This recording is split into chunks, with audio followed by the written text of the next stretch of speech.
I'm with Galya and Venera from Christian Friends of Israel. Now, Galya, you've been up to the north visiting the Druze community. Tell us what you've been doing there. Paul, it's nice to see you. Thank you for being with us. Yeah, my husband Tristan and I and our family, we spent some time in the north recently just for a bit of a holiday, and we decided to travel up to the Golan Heights to two Druze communities. Firstly, Majd al-Shams, and secondly, Misada, which is right next to Majd al-Shams. These are two very beautiful Druze communities in the very picturesque Golan Heights, very close to the border with Syria. And why did we go there? We didn't take a wrong turn. We went there deliberately because we wanted to speak to some of the Druze people, because the Druze, as you know, in Syria, in southern Syria, the community of Sweda suffered the most horrific massacre at the end of July at the hands of Islamist rebels and terrorists from the Jolani government. And it's absolutely just shocking to read about and to hear about what's been going on with the Druze in Syria. And the Druze in the Golan Heights, I mean, they have family in Syria, they have friends, they have relatives, and they are an absolutely broken people. Their spirits are feeling very crushed right now. And we wanted to go and we wanted to just show some support and some love and tell them that, you know, we are a Christian family and that we've traveled up from Jerusalem to come and eat in their restaurants, to come and drink coffee with them, and to tell them that even though the world is silent, while their people are being brutally massacred and slaughtered, that we see and that we care and that we speak up against it and that we want to support them and show them love. And that's what we did. How did they respond to that? They responded with hugs. They responded with tears. They responded also with almost shocked silence, because all they've seen, if I'm correct, are close on 1,400 Druze in Syria were brutally slaughtered and murdered in the most unspeakable ways. And while this was going on, while people were being beheaded, while Druze were being murdered, executed, while children were being killed, while Druze women were being raped and kidnapped. While this was going on, they saw global silence. They didn't see people in New York or Paris or London take to the streets with the Druze flag. They never saw that. Even now, there remains a blockade of aid entering Sweda to support the Druze that are still suffering. There remains a blockade in place where medical supplies and food, the Syrian government forces are preventing it from entering Sweda and reaching the Druze. And they don't see protests.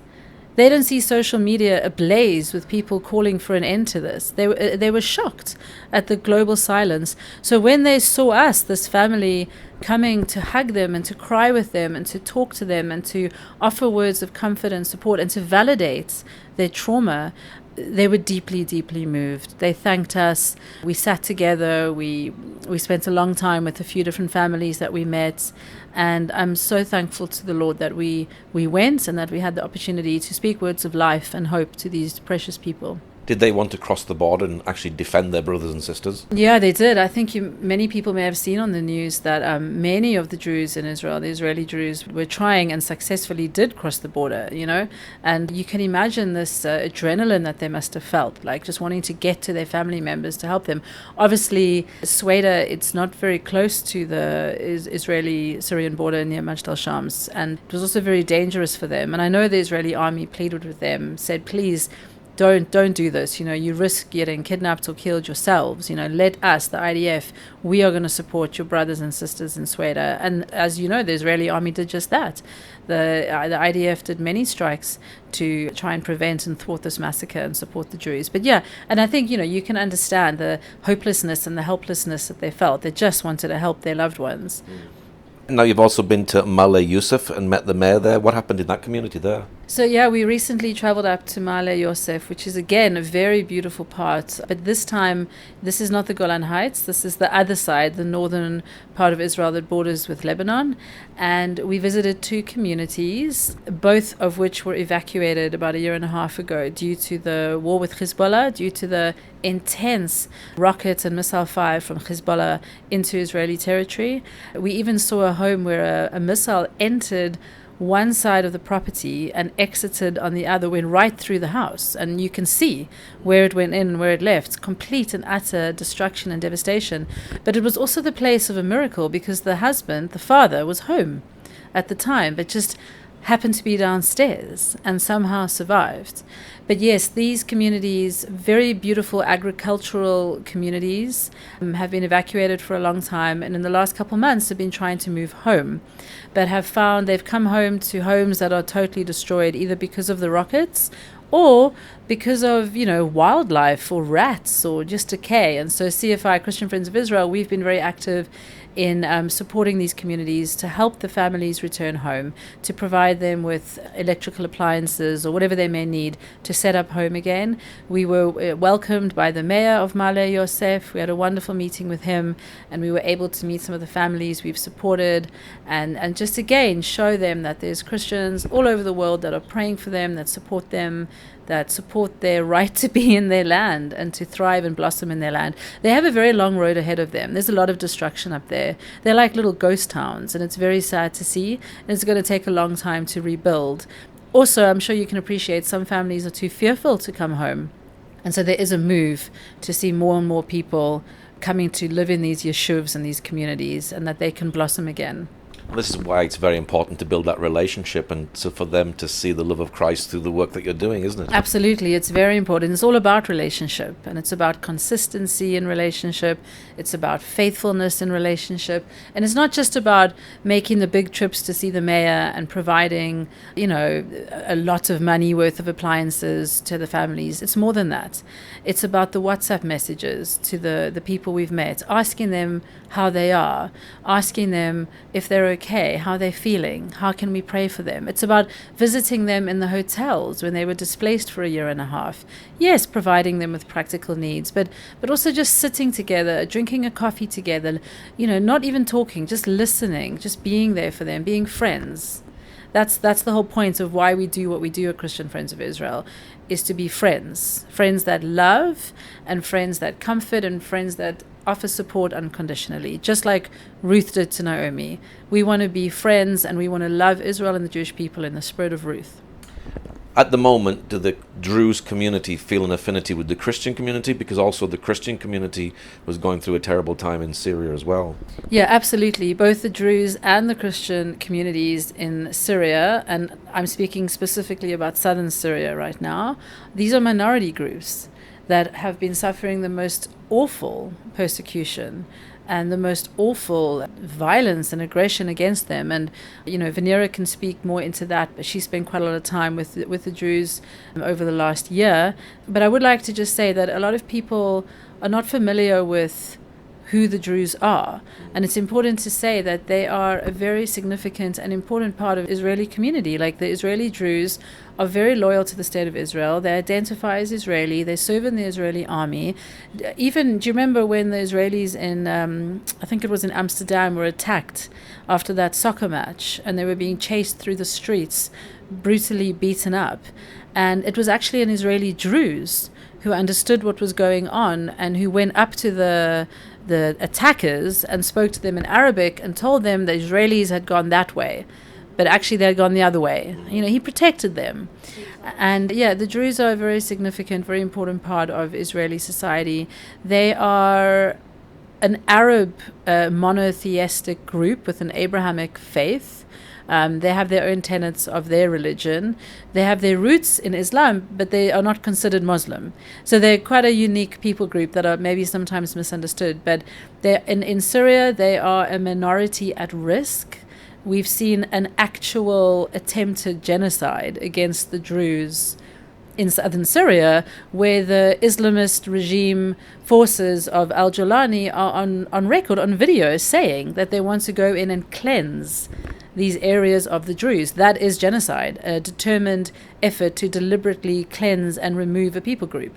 However, in Israel, the Druze live good lives. They're proud Israeli citizens, and they are protected by the Israeli government. And that is a stark difference. So, Venera, you've been to Majel Shams, been going up there and visiting there over the past year. What happened there? Remind us what happened there. On July 27, 2024, 12 children were killed in Majel Shams in the soccer field, and by rocket from Hezbollah. And so for a year, the Majel Shams has been grieving the loss of the children. They call them 12 stars. And it's just been the anniversary. Did you go up there specifically because it was the anniversary of that event? Yes, I wanted to be with the families. I build relationships with the parents. So I want to be there, just hug them and comfort them and tell them we Christians love them, we're praying for them. So I felt like I needed to be there.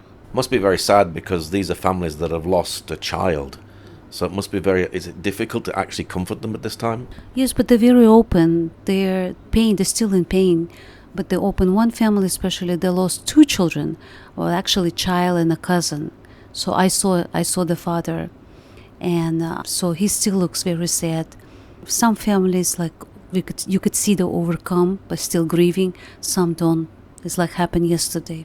And of course, when the rocket actually hit, some people were just wiped out. There was not even a body, was there? There was just one child, Jivaro. I have a good relationship with his father. His name is Abraham.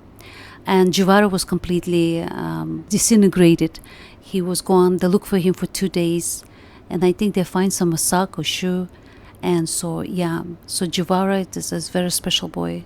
And that must be very hard for the family as well, when you actually don't physically have a body to actually bury. Yeah. So in Jivaro's home, I went a couple of times to visit. Just like they wanted to see, like Jivaro's been, like there's pictures of him. You see like jerseys, like shoes, like Jivaro's there, but he's not there. Because they want to see something, because Jivaro's completely gone. What did they do to commemorate this time a year ago? They had a ceremony. I didn't stay for ceremony Sunday. There was a huge ceremony. And I believe there's a lot of Israelis went there for the ceremony to support Druze, the community. Did they share stories with you about their children? Well, I almost visit 11 families, so I know the stories. But, it was just good to see them. They were happy to see me. And we had tea together, we talked. It was wonderful. There was a lot of people there because there was preparation for ceremony. How have you been able to help this community? Encouraging them, praying for them, just encourage them, praying for them. Flowers, sweets. Yeah. What is your prayer for them at this time? Continue comfort to overcome, but they feel double pain now because of situation in Syria and Sweden. They feel very injustice. So they have a lot of family members there. So they feel like double pain for Syria and pain for the lost. There's something that special happened. My friend Handa, she lives right in the downtown of Majel Shams. She took me to a fence that separates Syria and Majel Shams, Israel. And we saw a lot of IDF there. And I wanted to pray for peace and for the war to end and for Druze and Syrians and Christians in Syria for their protection. And we saw the fence was open, the gate was open, but it was not open for the Druze to go check on the families. It was open for ambulance because there was Israeli ambulance coming from Syria. And then we find out later there was a girl, she lost all her family and she hid in the closet. They shot her in the back. And she hid in the closet, and the someone contacted Israel, and IDEA went and took that girl. She's right now being treated in Israel.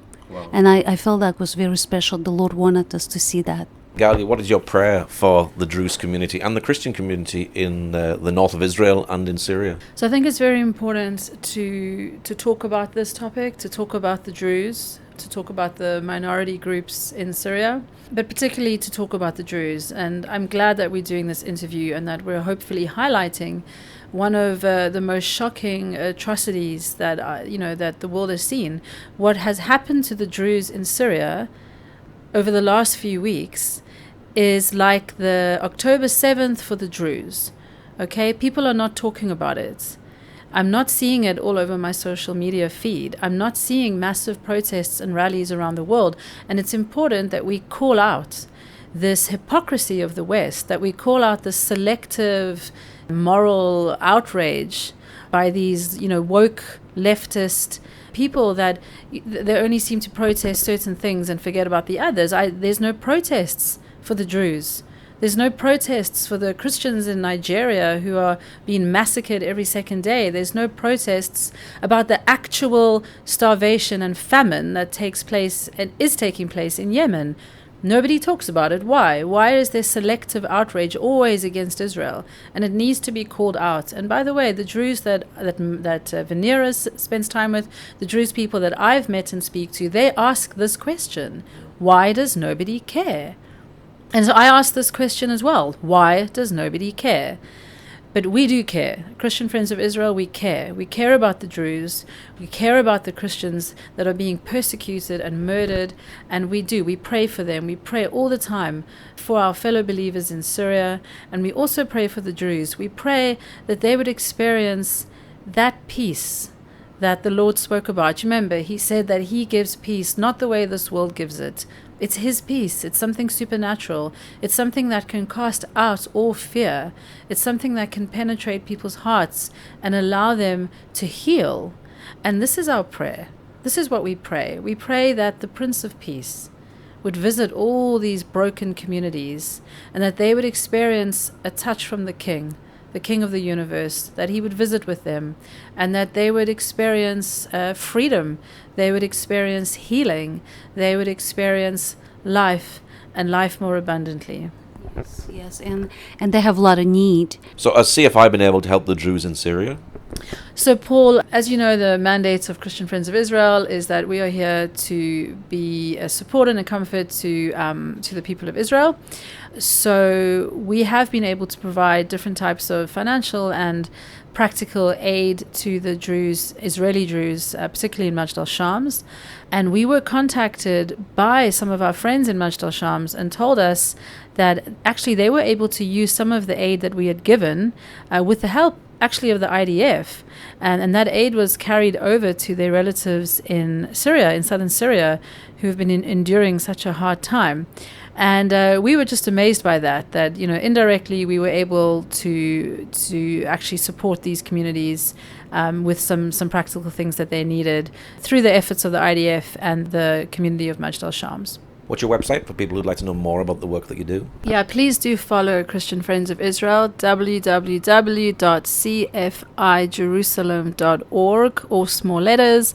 Also, you can follow us on Facebook, Instagram, and Twitter, also on our YouTube channel. And you can see all the different types of outreaches, the way CFI, with God's help, is having an impact in all different parts of Israeli society, just loving in the spirit of Ruth. Well, Galya and Venera, thank you very much. Thank you, Paul. Thank you, Paul.